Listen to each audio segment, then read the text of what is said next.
Hey everyone, so I'm continuing my series on how One Piece is going to end, starting with what One Piece itself is, as well as how every Straw Hat storyline will resolve. Because I believe that from the start, with each Straw Hat, Oda planned a concluding storyline or moment in the endgame of the story that would essentially be the resolution to their character arc. I think generally the way Oda wrote each Straw Hat was to give them a strong developmental starting character arc, so Syrup Village for Usopp, Baratie for Sanji, Arlong Park for Nami, Drum Kingdom for Chopper, Enies Lobby for Robin and Frankie, so on and so forth. And then Oda also planned a longer character need or conflict or arc that would be resolved at the end of the story.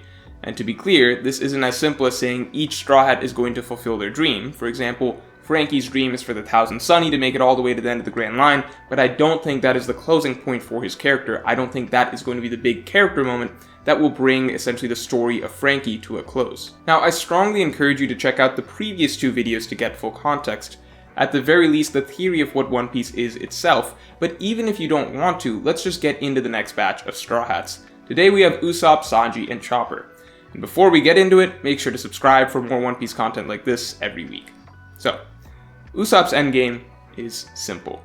I think the close to the story of Usopp, the end of his character arc, is Usopp dying in some sort of heroic sacrifice to save the crew. So I know I'm not the first person to ever say this, but I do think I can put forward maybe the most comprehensive argument for why this is going to be the case. I know it's a bit of a controversial theory, since it's something that people don't necessarily want to happen, but I think it's also the most likely. It all starts with Usopp's statement in Little Garden, of course, that one day he wants to be able to die proudly, knowing that he is a brave warrior of the seas. Now, this is a really big death flag to plant very early in the series for a character, especially because Usopp in particular has a tendency where a lot of his statements end up coming true one way or another. I'm not going to bother going through how frequent this trend is. If you are a One Piece fan, you are probably well aware of this trend.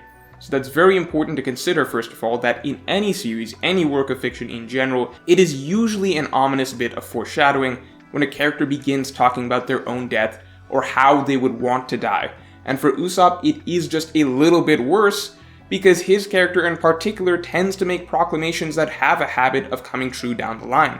But what's more important, I believe, is that this moment establishes that Usopp would be okay with dying given a specific circumstance.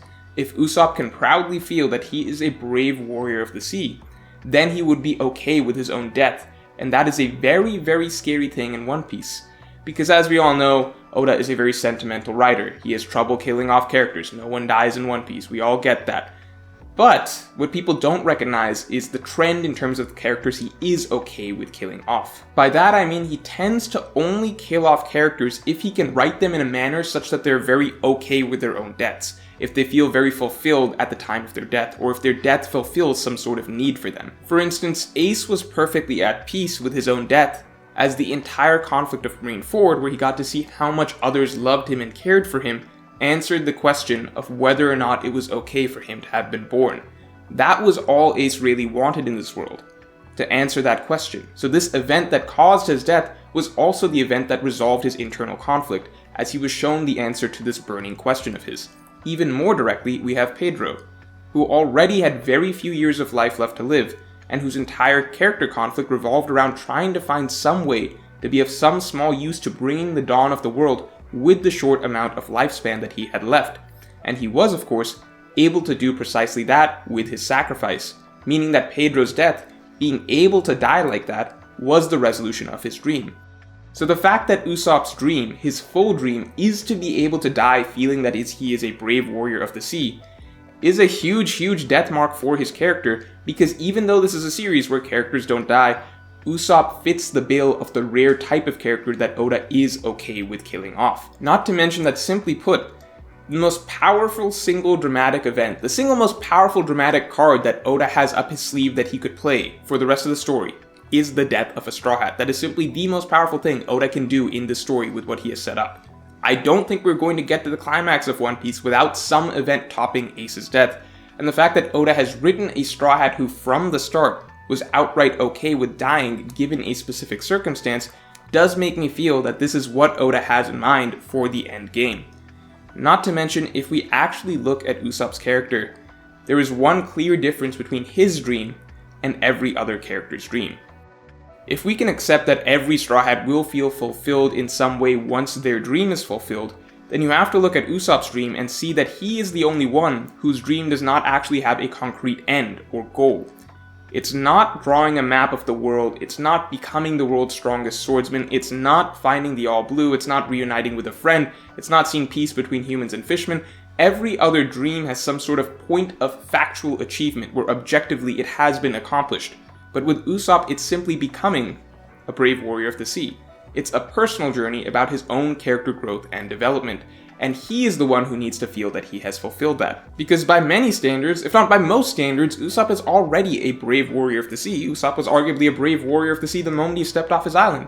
He was arguably a brave warrior when he helped free East Blue. He was arguably a brave warrior when he challenged the world government. I think by the time of Dressrosa, no one could argue against the notion that Usopp is a brave warrior of the sea. That's what's so interesting about Usopp's story, that there's no singular thing that could objectively fulfill the notion that he is now he is a brave warrior of the sea. There's no battle to be fought, no villain he could defeat that would prove he's any braver than what he has already been doing. Which is why I think what he would have to do to actually feel that he has accomplished that goal would be something more. Which is why I look back to what he said back in Little Garden for a better benchmark. His full dream is that he wants to be able to die knowing that he is a brave warrior of the sea. I think the one thing that could forever prove that he is without a doubt a brave warrior of the sea to himself, the one way that he could leave this world knowing that he's a brave warrior of the sea is exactly that, sacrificing his life in the ultimate act of bravery. Usopp, the most cowardly Straw Hat, ending the story as the one Straw Hat who was brave enough to give his life to save them. Usopp has become a brave warrior of the sea 10 times over at this point. There's no villain he could beat that would suddenly make him something that he already is. All we can wait for is this moment, his death, where he feels he is going out as a brave warrior of the sea and can proclaim that without a shadow of a doubt. Basically, the only endpoint we have been given for Usopp's otherwise nebulous dream is that he wants to be able to die knowing he's a brave warrior of the sea, and that seems like the endpoint that we are set for. For maybe more subjective reasons, I would add that I think Usopp's death would personally be the best out of all the Straw Hats in terms of fit. I think someone like Chopper dying would be a little random, for example. I think someone like Zoro dying would be a little redundant at this point for his character, as he has nothing left to prove or demonstrate in terms of his willingness to sacrifice. I really think that Usopp makes the most sense, simply because, first of all, in the context of the story, what is he supposed to represent? He is the normal man in the crew. He is the one that is meant to be most relatable in terms of his feelings of inadequacy, a desire to keep up, the guy that holds Luffy on a pedestal the most, the regular dude in a world of monsters who has to grow the most.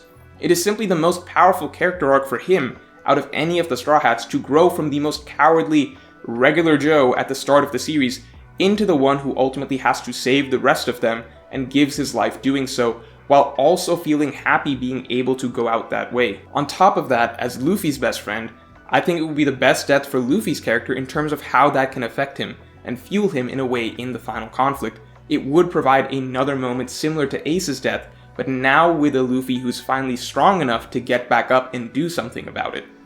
So after Usopp, now next we have Sanji. So Sanji is an interesting case, because yes, his dream is the All Blue, and if the One Piece is the destruction of the Red Line, then that would inevitably create the All Blue and fulfill his dream. And while that might be a very meaningful moment for his character, I do not think that necessarily constitutes a character arc for Sanji, or some sort of final personal growth or conflict that he needs to overcome, or some sort of achievement that he himself brings to the table that has value.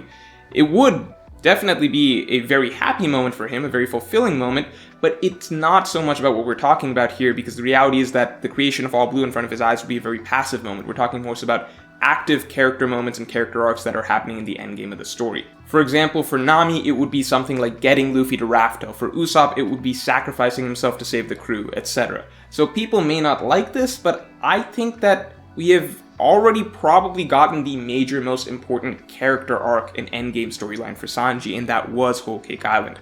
I've talked about this in depth in past videos, but Whole Cake Island was a story very much meant to bring things full circle from the ideas presented in Baratie. We even had a very similar plot, where Sanji is setting aside his own desires for the sake of others. In Baratie, it was Sanji refusing to leave the ship and chase his own dreams out of debt to Zeph. In Whole Cake, it was Sanji refusing to leave Tataland and return to the Sunny, once again for the sake of Zeph, and really also for the sake of his crew as well at that point. And while you may not feel like Sanji necessarily grew that much that arc, That's because a lot of the focus of that arc was actually on Sanji coming to terms with who he is, and the seemingly unreasonable rules and codes of honor that he lives by, both as a chef and as a man, sort of challenging those ideals and ultimately reaffirming that it is okay to be him, to be himself. This was the arc that Oda planned out for Sanji. I do not think that there is anything that needs to be desperately resolved for his character beyond this. I'm sure that there are plenty of big moments and big fights waiting for him in the future, but I think that for his character, the final great conflict and arc for him has already passed. And now all that's waiting is sort of getting to see the all blue in front of his eyes be created. And lastly, we have Chopper. Chopper's dream is to be able to cure any disease, to become the ultimate panacea. And while that's not necessarily what's going to happen, I think a very, very simple route that others have talked about as well that could be the resolution to Chopper's story is saving Luffy from a life-threatening disease. I think Oda laid the setup for this very easily early on, with the story of how the great Pirate King Gold Roger was ultimately defeated by disease. Roger couldn't wait another 20 years to fulfill whatever the Will of D needed to be fulfilled, because he simply ran out of time because even he could not overcome disease. As such, the groundwork is there for a similar storyline to develop for Luffy. Now, it's entirely arguable that just getting another incurable disease like Roger did would be too convenient for Luffy's storyline, but it depends. If there was some specific island that Roger went to that got him that disease, something that Luffy accidentally replicates in the end game of the story, that would cause him to get that disease as well, that would make sense. Or, on the other hand, it doesn't even have to be a disease for Luffy, it could simply be the fact that Luffy has been shaving years off his lifespan. So far with Gear 2nd, as well as with the events of Impel Down and Ivankov's hormones, it wouldn't be a surprise if the endgame of the story approaches, the final battle is near, and Luffy's time is simply up. He runs out of time, and it is down to Chopper to have to find a way to save him. This is just the perfect route for Chopper as it comes full circle to his original failure, the entire reason he decided to become a doctor, which was Hero Look's death. Chopper failed to cure Hero Look, who had an incurable disease. He learned that this is why doctors are necessary and why kindness alone can't cure people. You need to work hard and learn. And that's what ultimately made him resolve to become a doctor who can cure anyone. There is no better resolution to Chopper's character arc than having all of that come to a head with him being presented the same problem as before. Someone he loves coming down with an incurable disease. Only this time Chopper has trained, he has worked hard, he has learned, he has become a great doctor, and so this time he should be able to do what he failed to do last time. And that would be his great endgame contribution to the story and the conclusion to his character arc. So if you enjoyed this video, then definitely like, comment, and subscribe, and you can support me on Patreon for extended thoughts on this and all future topics.